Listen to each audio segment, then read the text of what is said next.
Today, it's pretty simple. We're diving into the App Store, looking at what games Google Play is recommending for us to play, and determining whether they're worth your time. A lot of times they'll share games with us that just simply suck. But today I want to see if they're on point, or if they're trying to stuff games down our throat that aren't worth our time. So stay tuned, let's dive into about 10 or so games and see if you should play them or not. Bloodstrike is a game that's pretty awesome. It's taking everything that we know and love from the Battle Royale space and it's putting a new spin on it, giving us a game that isn't just the same as all the others. It has some vehicle combat that's a lot of fun and also just a different take on the genre. We've seen Call of Duty come back and forth with so many different versions of this genre as well as PUBG. It's about time that we saw something different. Now, I'm not saying anything negative about PUBG or Call of Duty Mobile because I absolutely love both of those games. But you can't just go recreating the same thing that they're already doing. It's not going to work. So Bloodstrike does a nice job doing something different and making it shine. And next up, we have Solo Leveling Arise. Alright, so the trailer may suck, but the game is actually really cool. It's an action RPG genre brought to us from a fantasy-style anime realm. I actually like the combat. I think that it's really fast and pretty brutal at the same time. It also gets you a lot of different types of combat, some things that you haven't seen in other action RPG style games. This is like a Genshin Impact mixed with Diablo Immortal with a lot more action. I quite like it. So if you're someone that likes anime style action RPG games, this is basically a must play for you, so a good recommendation by Google.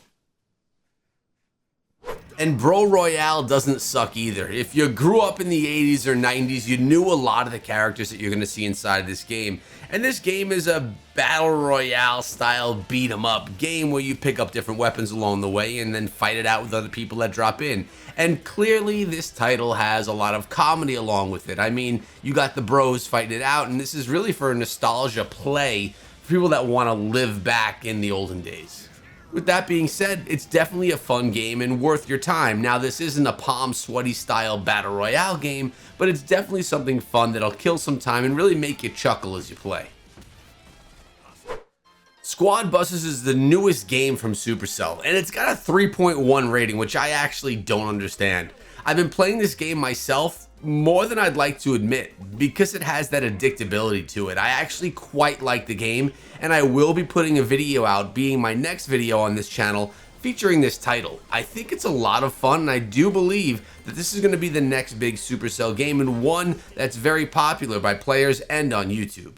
So with that being said, a little self-promotion here. It's shameless as well, I'm sorry, but if you want to see more about Squad Busters or any other top 10 games, make sure you subscribe to the channel if you enjoy what we're doing over here. I've been covering Supercell games since the inception of this channel about 8 years ago. Wow, I think I did just hit the 8-year anniversary. And it's time to get back into some Supercell games. Squad Busters is going to be that game. Wuthering Waves is another action RPG style anime game and hitting the fields by storm. I'm seeing YouTubers go crazy creating YouTube channels focused on this game, which tells you one thing, that they believe the game is going to be very successful and last for a long time. You got another anime inspired fighter battle or beat 'em up style action RPG game with amazing graphics and some really awesome combat. Plus some of the characters are kind of hot, which is always cool. I think the game is actually incredible, and if you like anime games, you really got to give this one a try. Now, Google's always throwing Zombatron reboot in my face. They're telling me this is a game that I'd like to play. You know what? I think it's okay. I don't think there's anything spectacular here. Yeah, it's a cool looking platformer, but the character itself just seems so clunky and wobbly. It just doesn't seem like the type of game that I believe would be one of the best out there. It's not a game that I believe would be one of the best platformers. Now, yeah, it has some cool elements. The weapons are cool as well. Just the character movement seems like you're playing as a bobblehead, and there's something about that that just doesn't sit well with me. It doesn't sit well in my gut. So this is one that I probably wouldn't recommend. Metal Ranger 2D Shooter. Tell me this isn't the most confident looking warrior you've ever seen. He walks around with this stance, making him feel like he's just so in tune with being successful and taking down these weird looking enemies that encounter him. It reminds me of a Polygon-inspired game. The shapes are weird, and this is not one that I think looks awesome. I mean, he looks like a Master Chief, but the gameplay is just walk and shoot, walk and shoot. Maybe fun for a casual gameplay session, but not one that I would really want to download again and play. Now, I'm seeing Into the Dead 2 shown to all of us all the time, and I've actually played the heck out of this game because it's quite a bit of fun. It's essentially an endless runner style game that's played in a post-apocalyptic world where you're not controlling the running, just the back and forth, and you're controlling these awesome weapons that you pick up. Now, the weapons are not something that you control the shooting of. When you get enemies in range, they will auto shoot, but you do control which ones you use and how quickly you move yourself around the map. Definitely a fun style shoot 'em up zombie game that is an endless runner style at the same time. It definitely mixes a few genres, but it also does it right. I'm a fan of this one.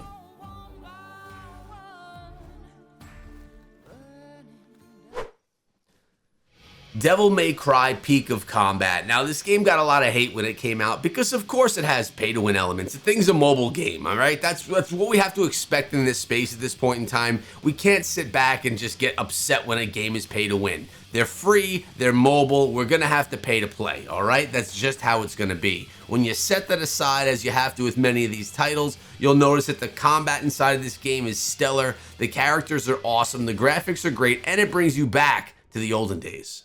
Because I know that I was one of the guys playing this game back on console 10, 15 years ago. Now you could take it on the go and play it on a mobile as well. And the combat's cool because you could play as 3 characters at one time, rotating through which character you bring into the fight. It's definitely a cool dynamic. The game doesn't get enough love, and I hate that it got so much hate when it dropped, because it's actually a really good game. Bomber Friends has been shown at me a few times lately, and it's a puzzle style game.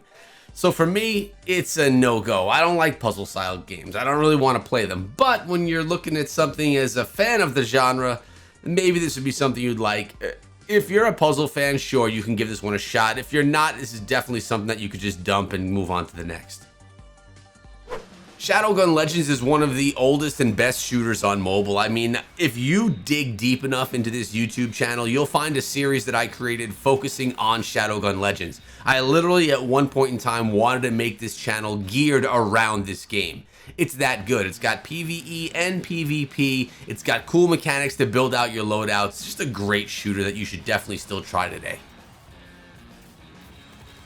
Skullgirls is pretty sick too. It reminds me of like Jessica Rabbit meets anime meets a fighting game. Just a really fun style game with really great combat mechanics actually. I mean, it's definitely built around fun and cute looking characters, but the combat in this game is some of the best for an action fighter on mobile, and one that I recommend you play if you're into the genre, of course. But I think it really is done well. It can be played casually or quite competitively. Shadow Knight Ninja Fighting is actually pretty decent. This is typically a $1 game. It's one of the premium style games that you download and have to pay for, but now you can get it for free. I'm not sure if it's a limited time sale or what, but you may as well take advantage of it because it's a fun platformer style action RPG game. For those of you that don't want to have the time or put the effort into playing a real action RPG that takes a ton of grind, this one's a platformer style and it takes the genre and makes it more casual and fun. It's definitely a good one. And holy cow, Arena of Valor. This game has been out for a while as well. Another game that I actually put out a bunch of videos for on this channel. This is a MOBA, and I really do feel that MOBAs are going to struggle to be huge on mobile devices. Most people like to play these on PC, which is why I think Arena of Valor was never a huge hit here in the United States of America. With that being said, it is a fantastic MOBA if you're into the genre and like playing it on mobile. The graphics are awesome, and the IP crossover is also pretty sweet. But now I want to share with you 2 games that I play every single day. One of them is Diablo Immortal. Don't hate in the game. It's actually incredible, and sure, it has pay-to-win elements, as do all these mobile games, but you don't have to pay to play any element of the game. And it just came out with an 8th class inside of the game, the Tempest, the first new class to come to Diablo in over a year. And the last one was the Blood Knight that also came to Diablo Immortal. You don't see Diablo 4 or Diablo 3 doing these things. This is the best action RPG on mobile that I recommend you play. And if you have never played it before, download it now and go check out my other YouTube channel called Echo Gaming Diablo so you can know what the heck is going on. And of course, I always play Raid Shadow Legends on my Echo Raid Shadow Legends channel. If you want to play the game, here's a download link that you can use. Just scan that QR code and you'll get the game for free. It hooks me up and it gets you a free epic champion inside of the game if you're a brand new player. It's a pretty amazing start you can get right there. So come on over and check out my other channel, Echo Raid Shadow Legends, if you're looking for a little bit of information about what's going on inside of that game. And if you enjoyed this video, come back tomorrow for more.